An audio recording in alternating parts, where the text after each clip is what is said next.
techniques in selling products. Sit down one evening in front of your television set and analyze what the advertisers do in each of their presentations. You will note how an antacid medicine changes the color of the acid in a test tube while its competitor doesn't.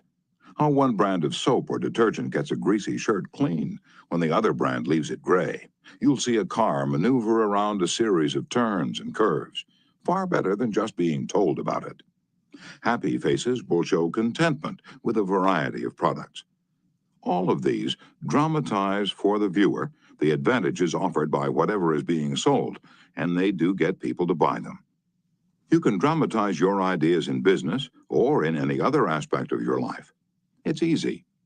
Jim Yeamans, who sells for the National Cash Register Company in Richmond, Virginia, told how he made a sale by a dramatic demonstration. Last week, I called on the neighborhood grocer and saw the cash registers he was using at his checkout counters were very old-fashioned. I approached the owner and told him, "You're literally throwing away pennies every time a customer goes through your line." With that, I threw a handful of pennies on the floor, and he quickly became more attentive. The mere word should have been of interest to him, but the sound of pennies hitting the floor really stopped him. I was able to get an order from him to replace all of his old machines. It works in home life as well. When the old-time lover proposed to his sweetheart, did he just use words of love? No, he went down on his knees. That really showed he meant what he said. We don't propose on our knees anymore, but many suitors still set up a romantic atmosphere before they pop the question. Dramatizing what you want works with children as well. Joe B. Fant, Jr. of Birmingham, Alabama, was having difficulty getting his 5-year-old boy and 3-year-old daughter to pick up their toys, so he invented a train. Joey was the engineer, Captain Casey Jones, on his tricycle. Janet's wagon was attached, and in the evening, she loaded all the coal on the caboose, her wagon, and then jumped in while her brother drove her around the room. In this way, the room was cleaned up without lectures, arguments, or threats. Mary Catherine Wolfe of Mishawaka, Indiana, was having some problems at work and decided that she had to discuss them with the boss. On Monday morning, she requested an appointment with him, but was told he was very busy and she should arrange with his secretary for an appointment later in the week. The secretary indicated that his schedule was very tight, but she would try to fit her in. Ms. Wolfe described what happened. I did not get a reply from her all week long. Whenever I questioned her, she would give me a reason why the boss could not see me. Friday morning came and I'd heard nothing definite. I really wanted to see him and discuss my problems before the weekend, so I asked myself, how could I get him to see me? What I finally did was this. I wrote him a formal letter. I indicated in the letter that I fully understood how extremely busy he was all week, but it was important that I speak with him. I enclosed a form letter and a self-addressed envelope and asked him to please fill it out or ask his secretary to do it and return it to me. The form letter read as follows. Ms. Wolfe, I will be able to see you on blank at blank a.m. or p.m. I will give you blank minutes of my time. I put this letter in his in-basket at 11 a.m. At 2 p.m., I checked my mailbox. There was my self-addressed envelope. He had answered my form letter himself and indicated he could see me that afternoon and could give me 10 minutes of his time. I met with him, and we talked for over an hour and resolved my problems.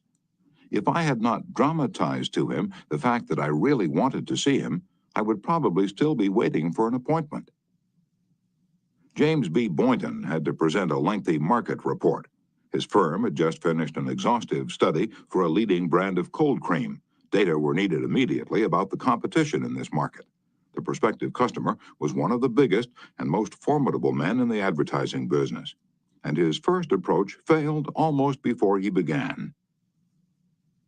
The first time I went in, Mr. Boynton explains, I found myself sidetracked into a futile discussion of the methods used in the investigation. He argued and I argued. He told me I was wrong, and I tried to prove that I was right.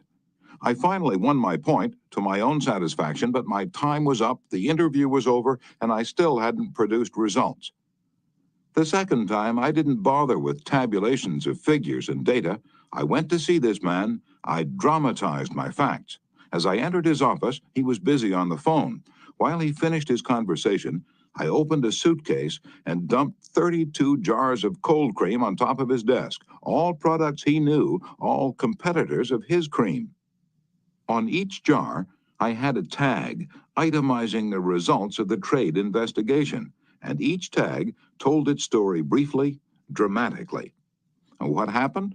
There was no longer an argument. Here was something new, something different. He picked up first one and then another of the jars of cold cream and read the information on the tag. A friendly conversation developed.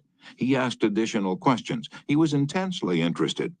He had originally given me only 10 minutes to present my facts, but 10 minutes passed, 20 minutes, 40 minutes, and at the end of an hour, we were still talking. I was presenting the same facts this time that I had presented previously, but this time I was using dramatization, showmanship, and what a difference it made. Principle 11. Dramatize your ideas. Chapter 12. When nothing else works, try this. Charles Schwab had a mill manager whose people weren't producing their quota of work. How is it, Schwab asked him, that a manager as capable as you can't make this mill turn out what it should? I don't know, the manager replied. I've coaxed the men, I've pushed them, I've sworn and cussed. I've threatened them with damnation and being fired, but nothing works. They just won't produce. This conversation took place at the end of the day, just before the night shift came on. Schwab asked the manager for a piece of chalk, then turning to the nearest man asked, "How many heats did your shift make today?" "6." Without another word, Schwab chalked a big figure 6 on the floor and walked away. When the night shift came in, they saw the 6 and asked what it meant. "The big boss was in here today," the day people said. "He asked us how many heats we made, and we told him 6. He chalked it down on the floor." The next morning, Schwab walked through the mill again.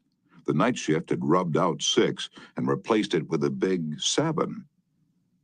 When the day shift reported for work the next morning, they saw a big 7 chalked on the floor.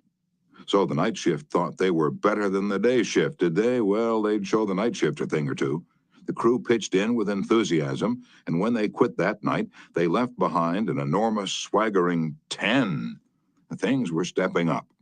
Shortly, this mill, which had been lagging way behind in production, was turning out more work than any other mill in the plant. The principle? Let Charles Schwab say it in his own words. "The way to get things done," says Schwab, "is to stimulate competition. I do not mean in a sordid, money-getting way, but in the desire to excel." The desire to excel, the challenge, throwing down the gauntlet, an infallible way of appealing to people of spirit. Without a challenge, Theodore Roosevelt would never have been president of the United States. The Rough Rider, just back from Cuba, was picked for governor of New York State. The opposition discovered he was no longer a legal resident of the state, and Roosevelt, frightened, wished to withdraw. Then Thomas Collier Platt, the U.S. Senator from New York, threw down the challenge. Turning suddenly on Theodore Roosevelt, he cried in a ringing voice, "Is the hero of San Juan Hill a coward?" Roosevelt stayed in the fight, and the rest is history. A challenge not only changed his life, it had a real effect upon the future of his nation. All men have fears, but the brave put down their fears and go forward, sometimes to death, but always to victory, was the motto of the King's Guard in ancient Greece.